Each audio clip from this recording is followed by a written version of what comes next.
Welcome to the global viewers of my fairness channel. Myself, journalist Ruhul Amin Akanda, has arrived at Soigao, and you are watching the stream flowing. This is, you can say, stream, small stream, and you can say it a river, a small river. It's also called, a small river is also called a stream, and big stream is called river, and it is a small river. You see the waters are following the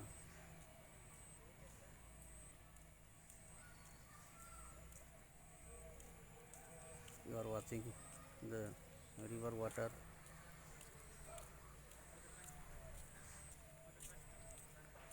water, you are watching here at Soigao. Due to the artificial rain, and perhaps the source of this river is somewhere in the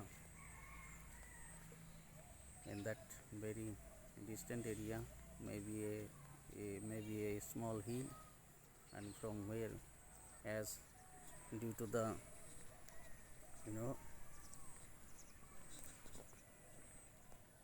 that, and due to the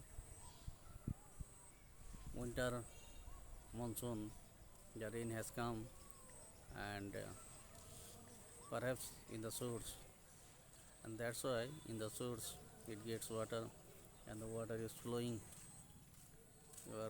You are watching that the river water is flowing,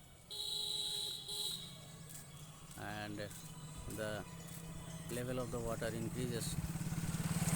It's a good environment, and due to the winter monsoon, the rain has come to this part of Assam, and as you know, due to the winter monsoon,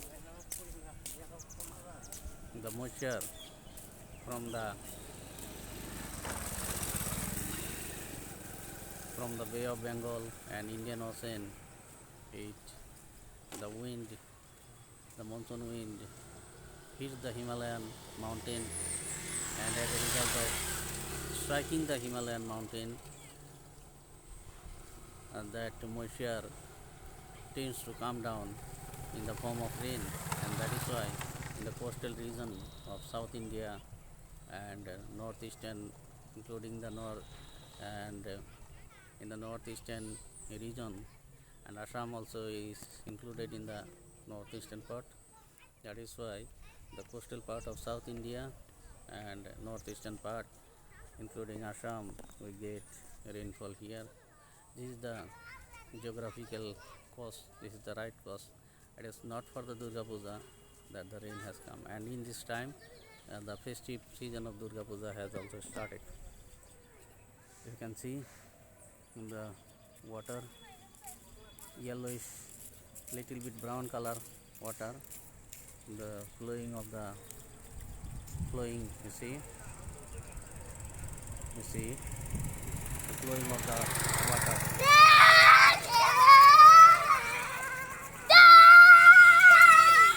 without stopping. This river is flowing permanently, and as you know, there are two types of river, perennial and non-perennial river. I am going to clear you. The perennial river is from that is called perennial river, which flows all over the year, and non-perennial river is that the South Indian rivers, which is originated from the short hill, and they dried up,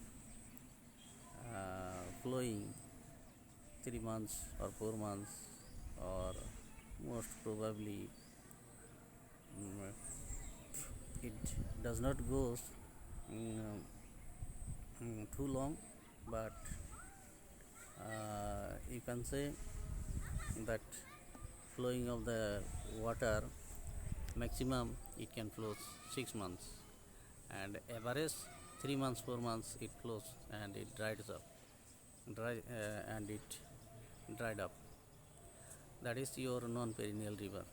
But here we are watching this river, it's flowing throughout the year, means it is perennial river. You can, it is Soigao. I am at Soigao in Assam, nearby the Guwahati city,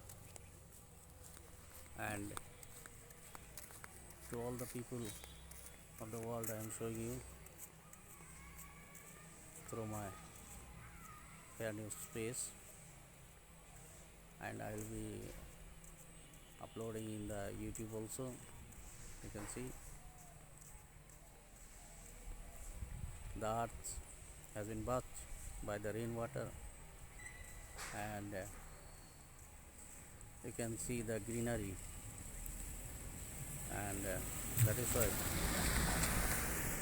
the earth has become, the land of the earth has become beauty, and the leaves, you can see the leaves are fluttering in the sky, lush green, beautiful scenic beauty, all the green trees as the earth has been bathed, and that is why the leaves are also fresh, young, and the in geography evergreen forest are there. Evergreen forest means the trees of the leaves always remain green. And the concept of evergreen forest I am giving you, the main concept is that all the leaves of the trees, all the leaves of the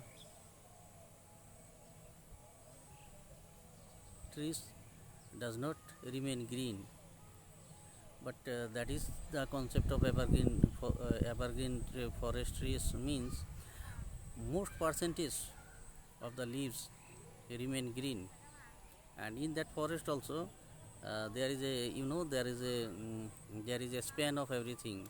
Everything has mortality rate, and some of the trees will die, and before dying the leaves will turn yellow. That means the death has come to that plant, lifespan has stopped. But that is called evergreen trees. That is the meaning is that most of the leaves of that trees remain green. That is called your evergreen. And deciduous forest, that is deciduous forest. The concept of deciduous forest is your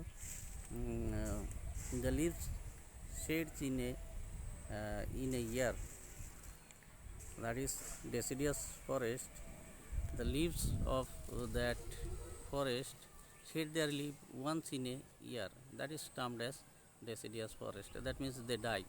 And the concept of evergreen trees also, in the evergreen forest also the trees will die, but the maximum trees will remain green. That is why it is called evergreen forest. And the evergreen forest, according to geography, located in such places of the whole earth where they get more rainfall. As you can see nearby the foothills of the Himalayas or the mountainous area where rainfall gets, that is termed as evergreen forest, where you can see the rain. So I am really excited as the earth has been bathed by the rainwater, and it is very much beautiful to look at. Everything becomes fresh, and when it becomes fresh, it seems very nice, and we also feel happy. You are watching this side, you can see the river water flowing, and it's a absolute scenic beauty. Soigao, at Soigao in India. at Soigao in Assam, and Assam is included in India. So at Soigao in Assam as well as India. I'm showing you. You can see the green trees, and on the both banks of the river, the adaptations you can see, the habitation you can see, and the shelter you can see on both banks of this river. Uh, you can see the habitation, you can see the house on both sides of the river. This side, if I see, I'm standing this side, and you can see this side houses are there, and you can see the brick made of your cement, the road, and that is on a river will have, it is a common idea. A river will have two banks, and on both banks of the river habitation is there, people are staying and they are getting fresh oxygen, and it is good for health. Many things come in my mind whenever I come near a river. The city of London is situated on the banks of the river Thames. The city of Kolkata is situated on the bank of the river Hooghly.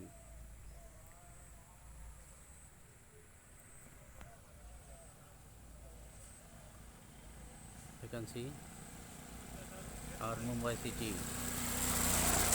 of India is situated on the bank of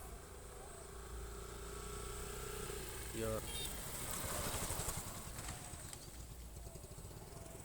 Indian Ocean.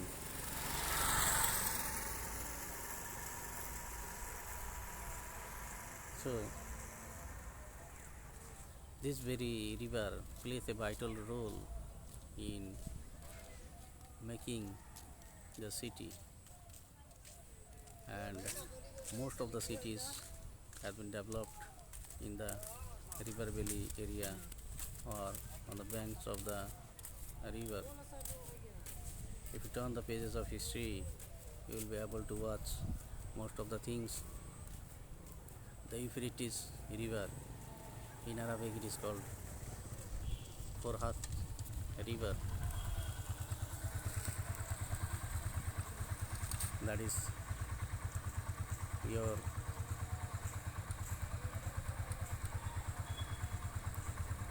Euphrates river or Farhat river, or you can say a Nile river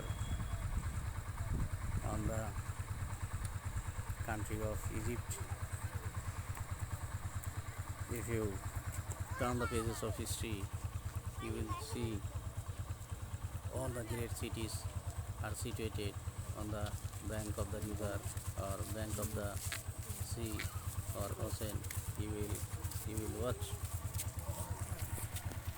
So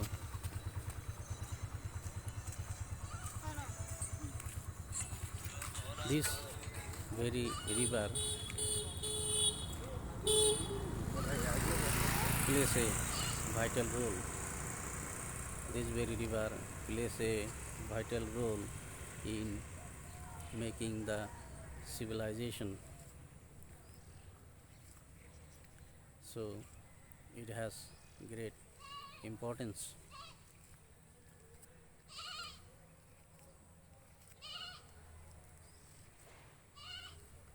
Mississippi river comes to my mind. Mississippi river, then Ganges, that is called Ganga river, Yamuna river, Delhi city is situated, Yamuna, and our Kolkata, as I had already told, Kolkata city is situated on the river Hooghly. Like that, if you if you see broadly, the civilization started from the banks of the river. If you flash back to the past, Indus Valley civilization, Harappan civilization, you can those you are getting in the books. These are the ancient civilization of India, and Mohenjo-daro and Indus Valley civilization. The name of our country, India, has come from the Indus Valley civilization. From Indus, it came India.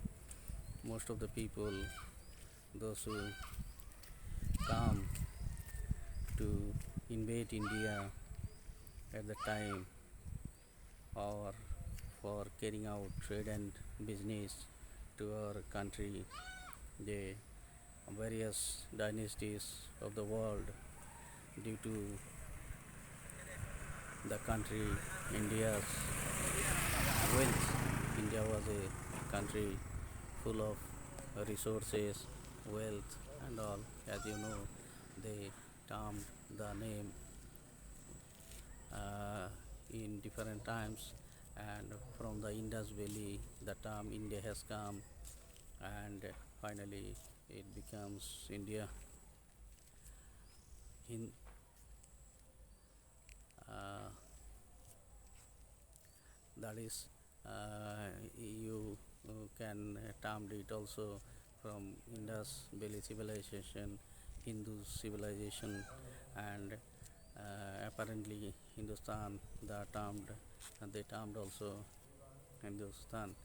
So, many things I can say about the river. As you know, like this, the civilization started, and the three main rivers of India, you know, three main rivers, Ganga, Brahmaputra, and Yamuna. These are perennial river, and you can say the five rivers of Punjab, that is Ravi, Bees, Chennai, Jhelum. These are the five rivers of Punjab, and right from the these three main rivers of India, the three main rivers of India, which has been originated from the middle Himalayas.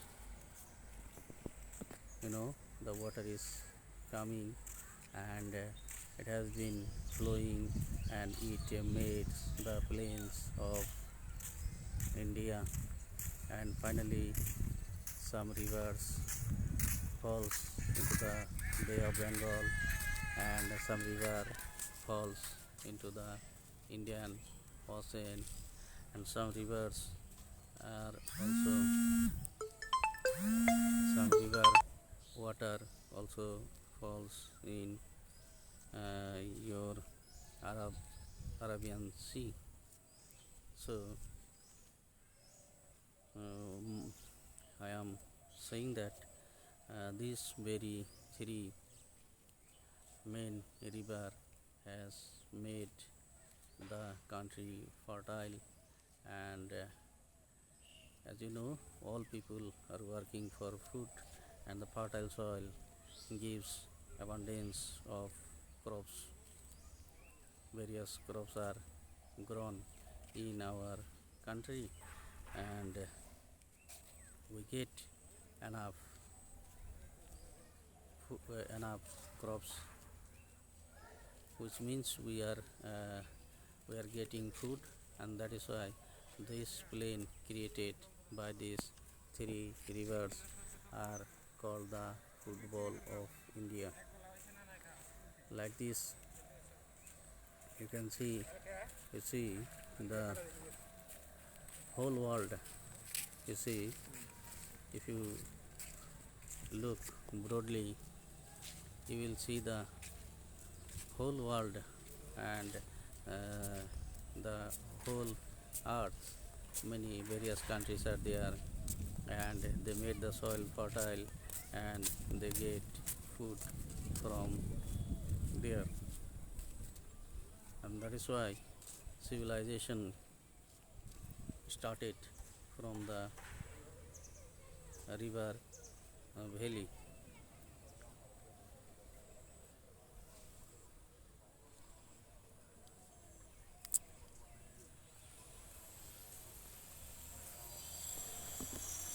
First of all,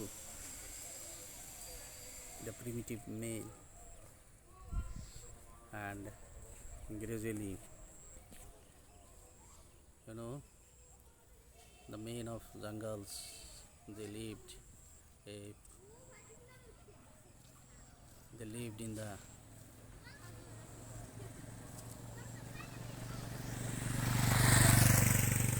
if you look to our ancient people, they led a nomadic life, and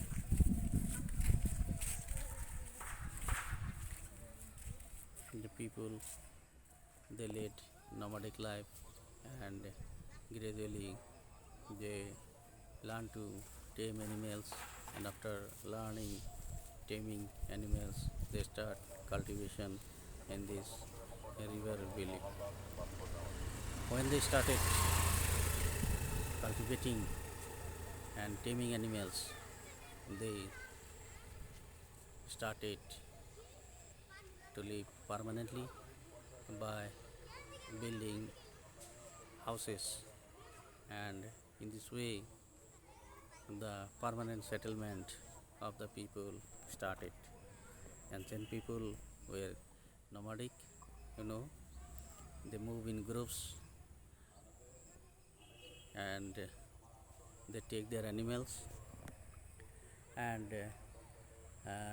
they at the time they had no permanent houses, and taking taking their animals in groups, they move unitedly in groups, and mm, to get rid of any danger, they move, and they lived in the caves, on the branches of the trees, or there were at the time mm, there were uh, invention of the clothes, or food, cooking food was not invented, and likewise the civilization started. And the story of invention of the wheel and fire, you know they the ancient people watched that the logs are rolling down from the hill, and when they saw that the round shaped objects are moving, and in this way they invent wheel. And when wheel was discovered or invented by the early men, then uh, then the you can say that is the inception of the civilization. And when fire was invented, that story also very well. The rocks are rolling down and touching other rocks, and when it touches, sparks come out in this way. And in this way the early man know the art of inventing of fire. That means rubbing two stones, sparks come, and they lit the dried leaves, and they started the discovery, wonderful, you can say, in invention also. A little bit discovery and invention, there is a difference, Invention means the things which is already which is the making of things by the people newly, and discovery means part is there, part of the earth is there, the people go and discover. That means you can say Columbus discovered America, that is discovery. So you are clear, I think. So in this way the civilization started.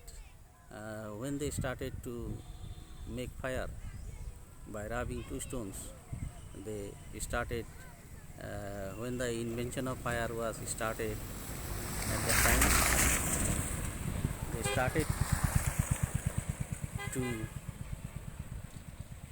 burn the wild animals which they hunted.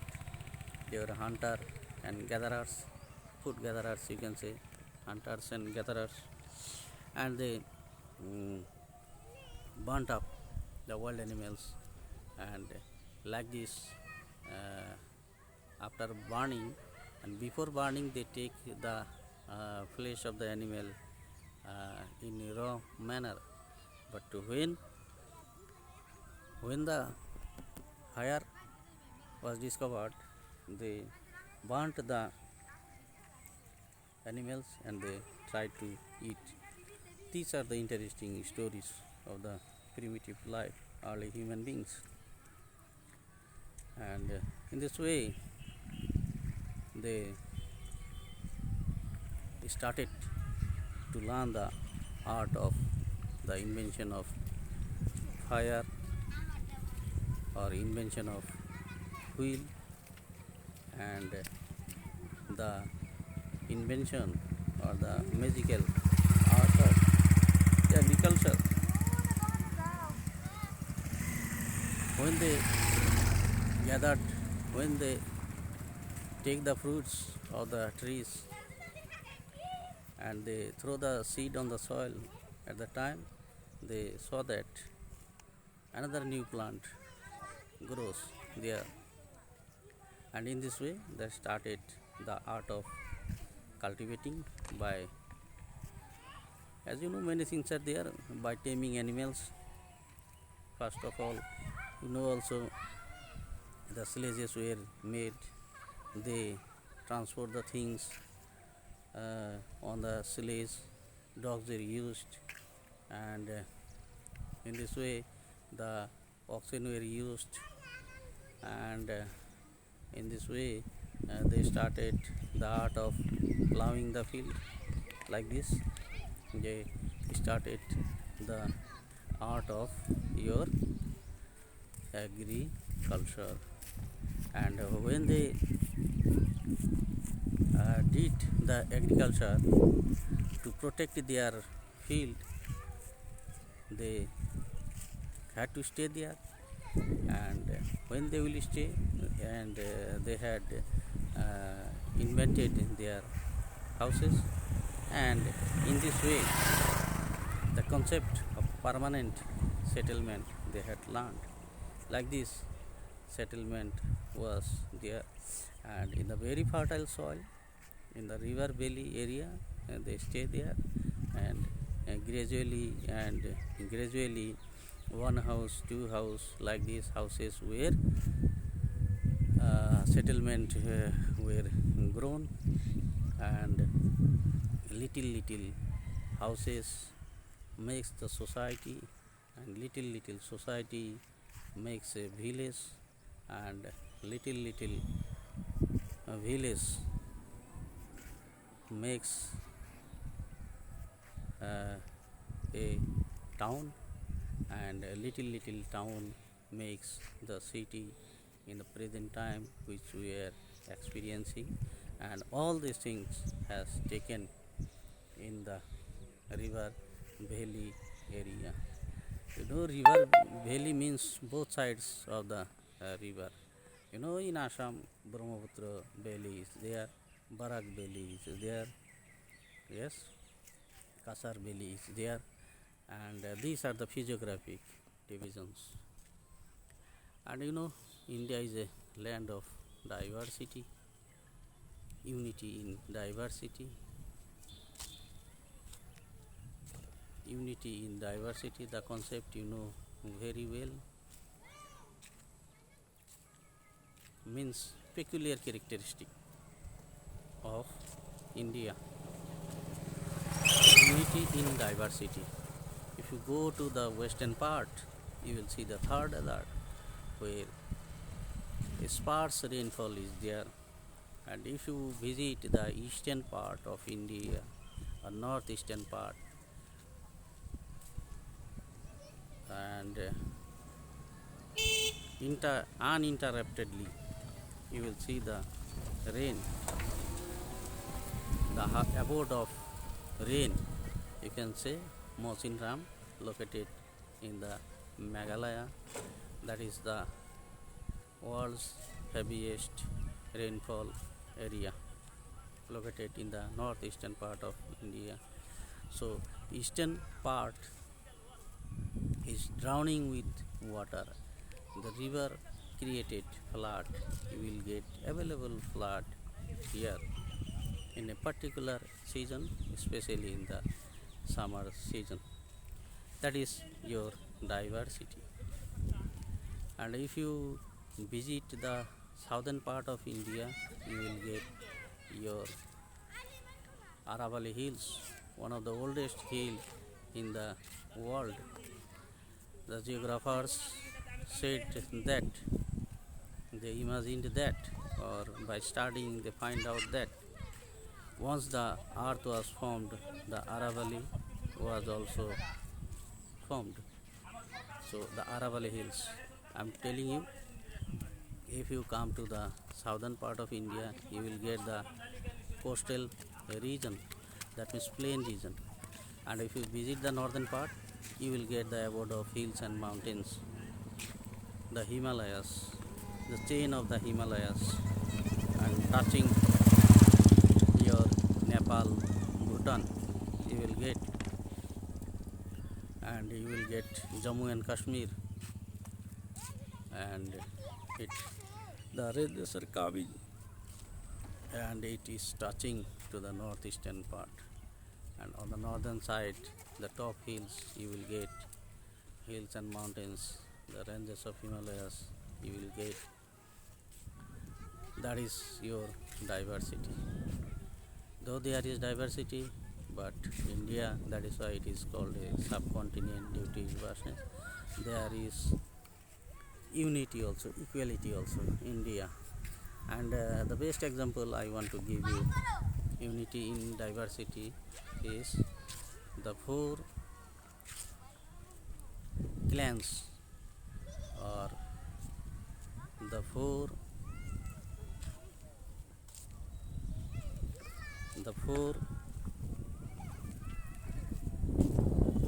caste of people or clans of people, and the four main human being clan.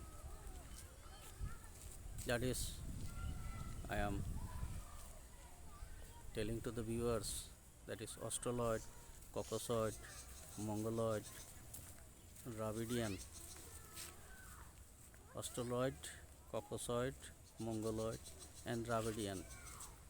All the four main human race dynasty has come to India, and in the past, since time immemorial, and they come and they stay here, and they marry here, and they stay here, and that is why it was the hub center, and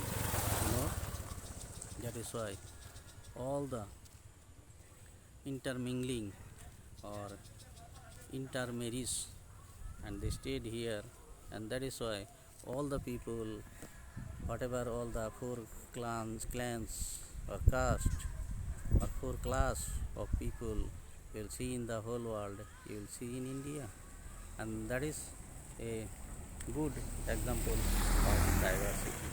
Though diversity prevails, it is India, and we are united, and we say as India. That is your good example.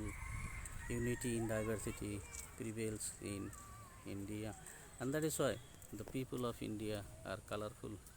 Some you will see black people, some you will see white people, fair skinned people, and black skinned people. You will see some are tall people, some are short people. You will, many things come in mind if you watch that. You can say the Hounds came, the Bodo people, and they are the local sons of the soil, you know.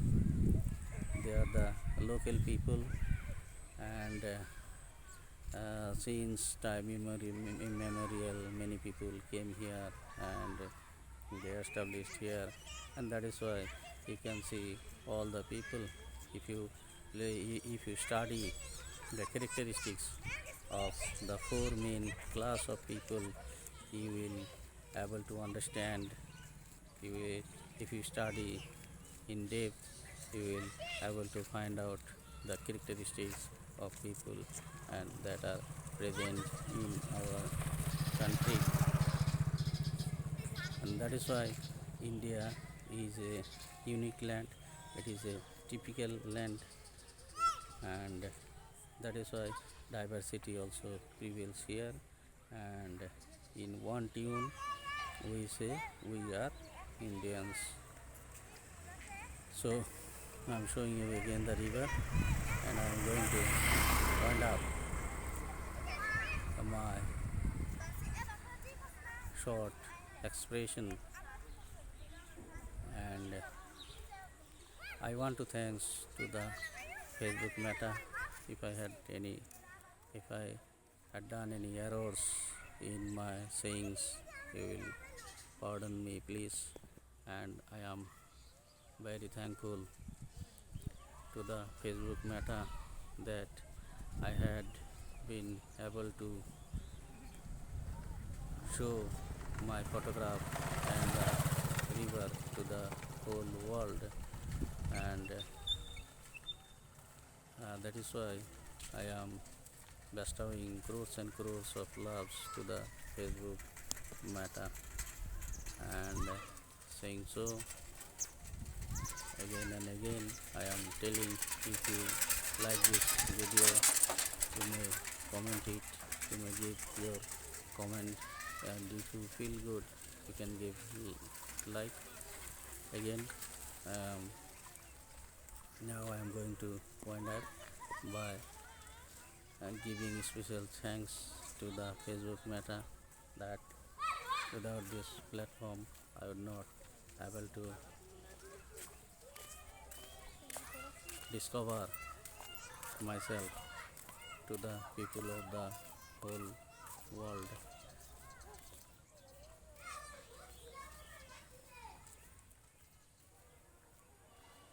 To the people of the whole world, I would not able to discover.